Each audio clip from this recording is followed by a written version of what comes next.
अनुसंगिक रूप से शामिल कर लिया। योग, उसमें हठ योग आ जाता है और इस तरह की स्थिति आ जाती है। तो योग की जो प्रक्रिया है हठ योग आदि की, वो गीता के प्राथमिक 6 अध्यायों में आ जाता है। बात समझ लें, प्राथमिक 6 अध्याय इसके कर्म के, बाद के 6 अध्याय ते भक्ति के।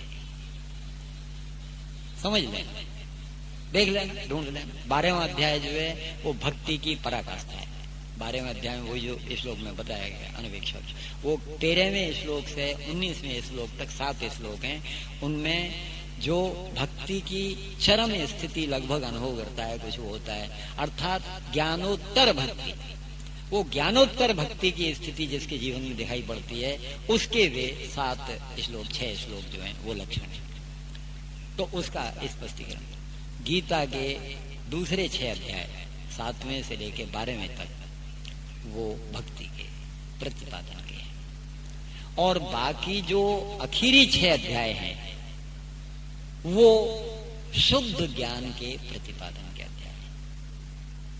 सबसे अंतिम अध्याय में उसने इस बात का स्पष्टीकरण किया।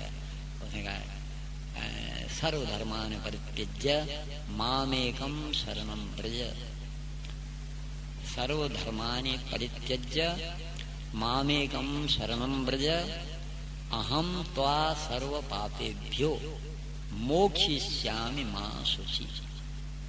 सर्वधर्मानि परित्यज्य, तू सब धर्मों को छोड़ दे, पूरी तरह से मेरे समर्पित हो जा। सर्वधर्मानि परित्यज्य मामेकं शरणं व्रज, केवल मात्र मेरे प्रति तू पूरी प्रामाणिकता के साथ, ये अनासक्त कर्म की स्थिति, फलासक्ति रहित कर्म, पूरा समर्पण, अपना अस्तित्व ही नहीं है, वो शुद्ध ज्ञान की स्थिति के निकट है। याद रखना, सर्वधर्मानि परित्यज्य मामेकं शरणं व्रज, केवल मात्र मेरे प्रति पूरी तरह से मुझ में तू समा जाए, मेरे साथ इसको कर। मामेकं शरणं व्रज, अहम त्वा सर्व पापेभ्यो, अहम त्वा सर्व पापेभ्यो मोक्षयिष्यामि मा शुचि। मैं वायदा करता हूं कि तुझे सभी पापों से मुक्त कर दूंगा। अहम त्वा सर्व पापेभ्यो, सभी पापों से मुक्त कर दूंगा, मोक्षयिष्यामि मा शुचि, और तुझको छुटकारा दिला, मेरा वायदा। पर ईमानदारी से तुझे पूरी तरह से मुझे अपनी जात को पूरी तरह से, अस्तित्व पूरी तरह से खत्म कर देना पड़ेगा, ये शर्त है। अगर ऐसी स्थिति होती है, ज्ञान की पराकाष्ठा की स्थिति, ये शुद्ध ज्ञान है, वो ज्ञान परोक्ष ज्ञान नहीं, अस्तित्व के जो विश्वास की बात है, केवल उतना नहीं, तो अंतिम स्थिति है, अंतिम स्थिति वो कि जहां तुम्हारा अस्तित्व अब है ही नहीं, वो कहते सब कुछ मुझे पूरी तरह से अपनी जात को सौंप दे। ये नहीं अपना कुछ बचा के नहीं रखना, बचा के रखेगा तो मेरा तेरा सौदा नहीं होता, या तो तू नहीं या मैं नहीं, या तो तू मुझको जो पूरी जात को अपनी को सौंप दे, और नहीं तो जो है तू जो जाने तेरा काम जाने, वो जो स्थिति है। और फिर उसके बाद में जो अर्जुन इस बात का स्पष्टीकरण करता है, कहता है ठीक है, तू जो कहेगा वो मैं करूंगा, मुझे सब अब क्लियर हो गया। अर्जुन उसकी इस बात के बाद में उसको कहता है मुझे सब खुलासा हो गया, अब तू जो कहेगा वो करूंगा, तेरी आज्ञा का पालन करूंगा। उसके बाद में महाभारत के युद्ध में शामिल होता है, ये एक दीगर बात है, किंतु महाभारत का प्रसंग जो है, जो लोग जानते हैं या कुछ उनको स्पष्टीकरण मिलता है कि अर्जुन की ये स्थिति होने फिर भी महाभारत के युद्ध में बाद में भी जो है फिर भी उसको मोह होता रहता है, बीच बीच में मोह होता है, सब कुछ हो जाता है फिर भी, और उसको परमात्मा को हमेशा टिकाए रखना पड़ता है। अर्जुन को जैसा अभिमन्यु मरता है, जयद्रथ के वध का और उसका जो प्रसंग पैदा होता है और सब कुछ होता है, तो उस वक्त उसकी जो मोह की स्थिति है वो दिखाई पड़ती है, उसमें टिकाता है। तो कहने का मतलब यह है कि अगर तुम्हारी स्थिति सच्ची है, तुम सचमुच प्रामाणिकता के साथ अपनी जात को उसको सौंप देते हो, तो वो तुमको जो टिकाए रखने की स्थिति है उसकी जिम्मेदारी फिर उसकी हो जाती है और टिकाए रखता है।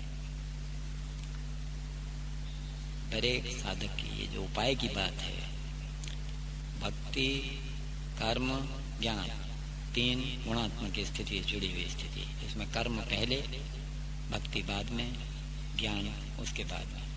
किंतु वास्तव में ज्ञान के बाद जो यात्रा शुरू होती है वो सच्ची यात्रा। ज्ञानोत्तर जो यात्रा है उसमें से पहले भक्ति और फिर कर्म और उसके बाद में पूर्णता। अर्थात जो शुद्ध एक प्रकार से कर्म की स्थिति है, अनासक्त कर्म, फलासक्ति रहित कर्म, अस्तित्व रहित कर्म की स्थिति, वो सत्य के ज्यादा से ज्यादा निकट है। वो अंतिम बात है, किंतु वो बात नहीं बन पाती। जो भूल हो रही है वही हो रही है।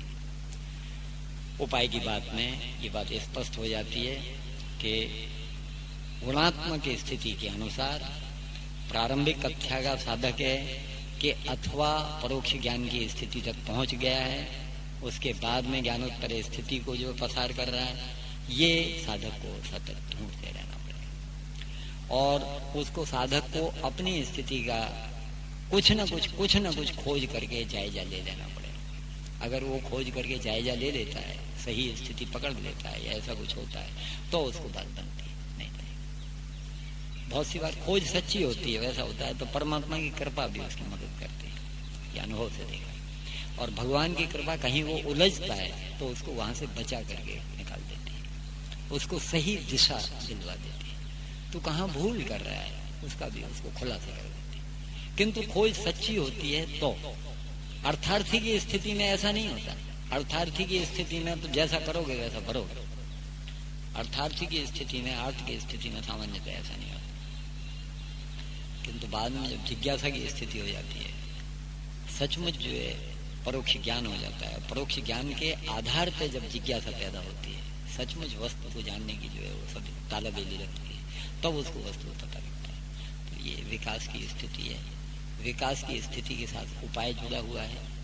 जैसी जिसकी कक्षा होती है, किंतु उसमें स्थिति वही है, कर्म की स्थिति, भक्ति की स्थिति और ज्ञान की स्थिति। जैसी प्रधानता की से उसकी यात्रा ज्ञानोपरी यात्रा है या ज्ञानोत्तर यात्रा है, ये उसको इस बात के निर्णय के ऊपर ये बात निर्भर करती है। अपना जो उपाय वाली बात थी उसमें सामान्य रूपरेखा ये सब आ जाती है कि कोई भी किसी भी प्रकार के, अब भक्ति का जहाँ तक सवाल है वहाँ नवधा भक्ति प्रारंभिक, किंतु नवधा भक्ति अंत में जाकर के, नवधा भक्ति जो है वो अंत नहीं है, आत्मनिवेदन की स्थिति है। आत्मनिवेदन नवधा भक्ति में अंत में स्थिति है, समर्पण। किंतु समर्पण के बाद में सच्ची स्थिति पैदा होती है। भक्ति तो उसके बाद में शुरू होती है, आत्मनिवेदन के बाद में भक्ति शुरू होती है। वो जो आत्मनिवेदन के बाद की भक्ति की स्थिति है, वो भक्ति, वो प्रेम में जो ये लोग जो बहुत सी बार भजन बोलते तो ये लोग कहा करते, प्रेम प्रेम सब कोई कहें, प्रेम न जाने कोई। दूसरी लीटी कुछ इस तरह की है कि भय रहित और वो स्वार्थ रहित निडर रहे, प्रेम भीनो जो हो, कोई स्वार्थ भी नहीं और भय भी नहीं। याद रखना, स्वार्थ भी नहीं और भय भी नहीं। ये स्थिति तो तब होगी जबकि वो लगभग क्लाइमेक्स में पहुंच चुका है। प्रेमा भक्ति की जो नारद भक्ति सूत्र थे, नारद ने अपने भक्ति सूत्रों में प्रेम के बारे में, प्रेमा भक्ति के बारे में जो स्पष्टीकरण किया है, वो सच्ची स्थिति है। किंतु प्रेम तो बहुत बड़ी बात है। अभी प्रेम की बात तो क्या करेंगे, प्रारंभिक कक्षा की स्थिति हो, वैसा कुछ हो, ठीक है, विकास हो रहा है, किंतु बात बनती है, बात चलती रहती है। इसको हमको निर्णय करके उसके अनुसार अपनी स्थिति का हमको निराकरण कर लेना पड़ेगा। उसी के अनुसार हमारी कोई जो है किसी तरह की दिक्कत हो या कुछ हो तो हमको तलाश करना पड़ेगा, हमारी स्थिति क्या है वो ढूंढनी पड़ेगी और तब हमको खुलासा होगा। ये तुम्हारा इस प्रश्न का निकाल है।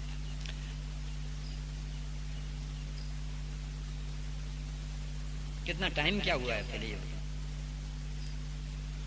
मनुष्य जन्म के वास्तविक लक्ष्य को प्राप्त करने के उपाय तो आपने समझाए, वो तो समझ में आ गए, लेकिन वो उपाय, उन उपायों में कोई रुकावट आती है क्या?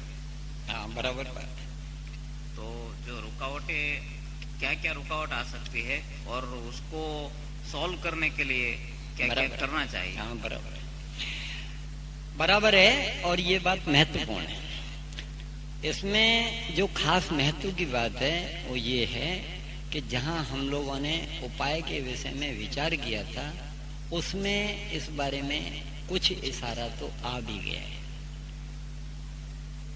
कैसे?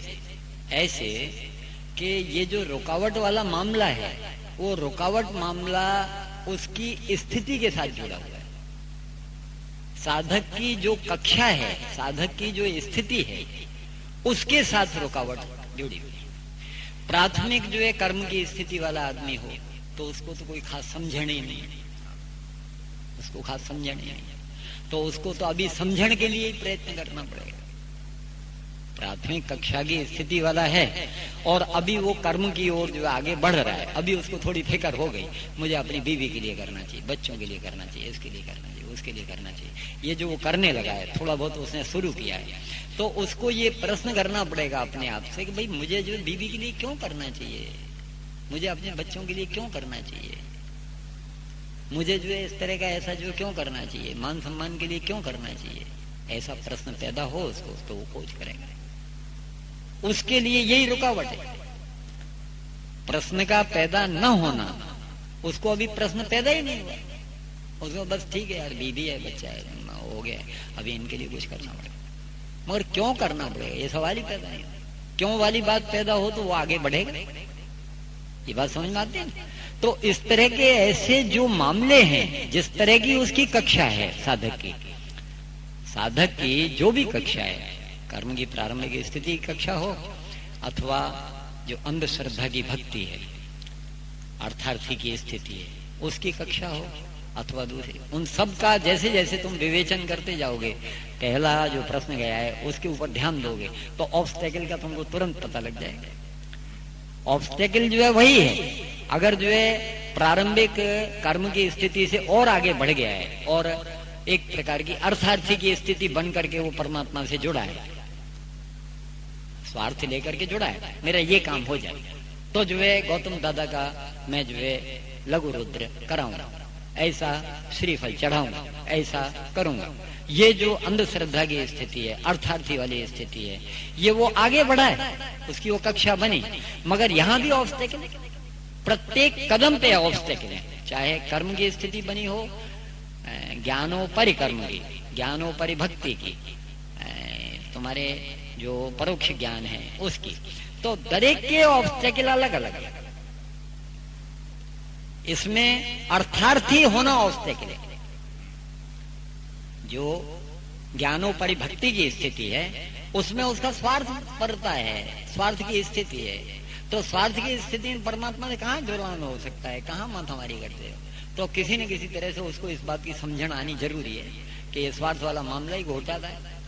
और अगर उसकी सचमुच खोज सच्ची होती है, आदमी सच्चा होता है, तो उसको भगवान कहीं ना कहीं किसी न किसी मार्गदर्शक के द्वारा, किसी न किसी महापुरुष के द्वारा इस बात का स्पष्टीकरण करा देता है कि भला मानस क्या मूर्खता की बात करता है, ये कोई तरीका है परमात्मा से ये सब कुछ इस तरह से।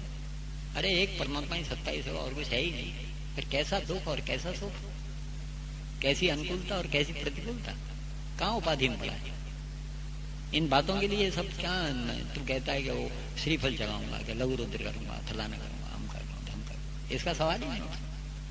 वो तो एक चैतन्य सत्ता है, दूसरी कोई वस्तु है ही नहीं। तो अगली सीढ़ी हाथ में आवे तो पिछली सीढ़ी के ऑब्स्टेकल निकले होंगे तभी हाथ में आवेगी। पिछली सीढ़ी के जो ऑब्स्टेकल हैं, जो रुकावटें हैं, वो निकले तो अगली सीढ़ी हाथ में आती है, नहीं तो आती नहीं। आदमी को वहीं अटके रहना पड़ता है, कभी कभी तो अनेक जन्मों तक एक जो है कक्षा की उस स्थिति को ऊपर लटका रहता है, अनेक जन्मों तक। अगर उसकी सचमुच जो है उसमें प्रामाणिक खोज नहीं है, सच्ची खोज नहीं है, तो उसको ऑब्स्टेकल का, अपनी जो रुकावटें हैं उनका पता ही नहीं चलता। और रुकावटों का पता चलता भी है तो फिर वो इस तरह का जो कोई सिंसियरली उसके लिए प्रयत्न नहीं करता, पड़ा रहना पड़ता। तो रुकावटें हैं, इसमें कोई संशय नहीं, किंतु अलग अलग कक्षा के साथ अलग अलग रुकावट है। मान लो किसी को ज्ञान की, परोक्ष ज्ञान की स्थिति होगी, एक अनंत चैतन्य की सत्ता होगी, तो उससे ये आशा की जाती है कि भाई अगर एक अनंत चैतन्य की सत्ता है तो दुख कैसा और सुख कैसा, मान कैसा, अपमान कैसा। अब तू सौंप अपनी जात को उसको। परोक्ष ज्ञान की स्थिति से उसको ज्ञानोत्तर भक्ति की स्थिति का पता चलना ही चाहिए, तो उसको सचमुच परोक्ष ज्ञान हुआ है, नहीं तो जो कहीं ना कहीं कमजोरी है, कहीं ना कहीं गलती है। तो उपाय की जो स्थिति है, उस उपाय की स्थिति से ही जो रुकावटें हैं वो जुड़ी हुई। जैसी जैसी कक्षा है, जैसे जैसे कक्षा बदलती जाती है, वैसे वैसे अगली कक्षा जो अगर मिलेगी तो पिछली कक्षा की रुकावटें दूर होने पर ही मिलेगी। पिछली कक्षा की रुकावटें दूर नहीं करेगा और सिंसियरली प्रयत्न उसने नहीं किया होगा तो अगली कक्षा उसकी हाथ में आवेगी ही नहीं। दरेक ज्ञानोपरि कर्म, ज्ञानोपरि भक्ति, ज्ञान परोक्ष ज्ञान, ज्ञानोत्तर भक्ति, ज्ञानोत्तर कर्म और पूर्णता, इन बिंदुओं में हम इस अनंत की यात्रा को अपना उस तरह की स्थिति को कर सकते हैं। और इन बिंदुओं के अनुसार वो रुकावट जो आती है, पिछले जो उसकी रुकावट निकल जाती है तो अगले की रुकावट का उसको जो ज्ञान पता चलता है। अगले में जो आगे जो कक्षा में जाएगा, अब जो बहुत ही तीव्र पुरुषार्थ की स्थिति में आ जाता है, जैसे जो मंजिल के बहुत निकट है, जो आज ऐसी स्थिति में आ चुका हो कि समर्थता की स्थिति जो है, बहुत सी बार बहुत से लोग बचपन से पैदाइशी ऐसी स्थिति को लेकर के आते हैं और उनके जीवन में समर्थ की स्थिति दिखाई पड़ती है, तो वे समर्थ वाली स्थिति वाले लोग होते हैं, तो वो फिर कर्म करने के लिए आते हैं, भगवान उनसे कर्म कराने के लिए भेजते हैं। और अगर रुकावटें हैं तो क्या किसी प्रकार से कोई सावधानी रख करके अथवा कोई और प्रयत्न करके उनको रुकावटों को दूर किया जा सकता है क्या, ये सवाल है, बराबर। तो उसके विषय में चर्चा चल रही थी, अपनी चर्चा यहाँ तक पहुंची थी कि जो रुकावटें हैं वो रुकावटें दरेक स्थिति के साथ जुड़ी हुई है। जैसी जिस तरह की स्थिति वाला आदमी होता, उस तरह की उसकी अपनी जो वास्तविक प्रयोजन है, जो लक्ष्य है, वो भी उसका उसी तरह से गुचवाड़े से भरा हुआ होता है। जो वास्तविक लक्ष्य है, वास्तविक प्रयोजन है, वैसी स्थिति तो केवल कुछ विरल लोगों की होती, वरना ज्यादातर जो है और आम लोग हैं वो तो थोड़ा अपनी प्राथमिक कक्षा की स्थिति है। अच्छा, और प्राथमिक कक्षा की स्थिति के कारण से वे अपनी सामान्य चीजों में समाधान मान लेते हैं, थोड़ा सा पैसा, थोड़ा सा मान, थोड़ा सा धन, थोड़ा संपत्ति, थोड़ा वैभव, ऐसा ज्यादातर लोगों की ऐसी स्थिति। अंतिम जो स्थिति है जहाँ के वास्तविक प्रयोजन सामने आ जाता है, उस वास्तविक प्रयोजन की स्थिति में खुलासा है। वो इस बात के ऊपर निर्भर करता है कि वो जो साधक है अथवा जो भी कोई इस प्रकार का जीव है, वो अनेक जन्म जन्मांतर से विकास करते करते करते करते उस विकसित स्थिति में आ जाता है जिसको कोई गुचवाड़ा नहीं, कोई किसी तरह का गड़बड़ नहीं, उसे बिल्कुल क्लियर है मामला कि मेरी मंजिल कहाँ है, मुझे क्या करना है। और उसको ये मालूम रहता है कि पूर्णत्व की प्राप्ति मेरा लक्ष्य है, चेतना का चरम विकास मेरा लक्ष्य है। इसमें क्या व्यवधान आ सकते, इसका उसको खुलासा हो चुका होता है। क्यों? क्योंकि वो विकास की लगभग चरम स्थिति के आसपास है। तो प्रश्न यही है और उसका यही खुलासा है कि जैसा जिस तरह का आदमी होगा उस आदमी को उसी तरह के ऑब्स्टेकल या रुकावट मालूम पड़े। धन वाले को उस तरह की कुछ चीज, किंतु वो हमारे चर्चा का विषय नहीं है। संसार की जो सामान्य स्थितियां हैं वो हमारी चर्चा का विषय नहीं है। हमको केवल इस बात की चर्चा में उतरना है कि जो वास्तविक लक्ष्य है उस वास्तविक लक्ष्य की दृष्टि से कोई भी किसी भी प्रकार के ऑब्स्टेकल जो भी कुछ होते हैं तो उनका क्या स्वरूप और उनका क्या निराकरण। अच्छा, इस विषय में ये स्पष्टीकरण हो गया था कि सामान्यतः आदमी की कुछ विकास की स्थितियां होती हैं और दर एक आदमी अपनी विकास की जो अनंत की यात्रा है उस यात्रा के ऊपर चल रहा है, किंतु वो कितना ऊपर उठ गया है, कितना विकास हो गया है, ये दर एक की स्थिति अलग अलग है। अच्छा, उसमें सामान्य रूपरेखा के रूप में ये स्पष्टीकरण करने का प्रयत्न किया था हम लोगों ने आपस में कि एक स्थिति है ज्ञानोपरि स्थिति, ज्ञान से पहले की स्थिति, और दूसरी स्थिति है ज्ञानोत्तर स्थिति, ज्ञान के बाद की स्थिति। अच्छा, इसमें भी ज्ञान शब्द से जो वस्तु अभिप्रेत है वो वस्तु जो है कोई अपरोक्ष ज्ञान नहीं है, परोक्ष ज्ञान है। ज्ञान का मतलब जो है वास्तव में तो अपरोक्ष ज्ञान, मगर अपरोक्ष ज्ञान तो अंत है, उसके बाद में तो कुछ कहने जैसा नहीं रहेगा, कोई सुनने जैसा नहीं रहेगा। वो अपरोक्ष ज्ञान की स्थिति अपने वजूद खत्म हो जाना वो अलग बात है, किंतु परोक्ष ज्ञान हो जाना, परोक्ष ज्ञान के रूप में ये दृढ़ निश्चय हो जाना कि केवल एक अनंत चैतन्य की सत्ता है, इसके अलावा दूसरा और कुछ नहीं है, और उस दृढ़ निश्चय के ऊपर इस तरह की श्रद्धा जाग जाना कि जो श्रद्धा अनंत की यात्रा को टुकावी ने ये भी जो है सामान्य स्थिति में ले आती है कि आदमी एक ही जन्म में उसको पार करके निकल जाता है। ज्ञान का इतना ज्यादा महत्व है। क्यों महत्व है? परोक्ष ज्ञान का। प्रत्यक्ष ज्ञान तो भगवान की कृपा का प्रसाद, किंतु परोक्ष ज्ञान भी भगवान की कृपा का ही प्रसाद है, और वो परोक्ष ज्ञान की स्थिति हमारी ज्ञानोपरि स्थिति में प्रामाणिकता रही है तो हमको परोक्ष ज्ञान की स्थिति मिलती है। बस अब दरेक साधक को इस बात को संदर्भ में लेकर के जो चर्चा हुई थी कि आदमी की प्रारंभ की स्थिति पशुता की है। तुलसी की चौपाई में उसने कहा है, तुलसीदास कहता है, बड़े भाग मानुष तन पावा, बड़े भाग्य से मनुष्य का शरीर मिला है। सुर दुर्लभ सब ग्रंथन गावा, सभी ग्रंथों ने पुकार पुकार करके कहा है कि ये देवताओं के लिए भी दुर्लभ है। देवता भी इस मनुष्य शरीर के लिए तरसते हैं। क्यों तरसते हैं भाई? उसका कारण ये है कि ये कर्म योनि है, छुटकारा यही होता है। देव योनि भोग योनि है।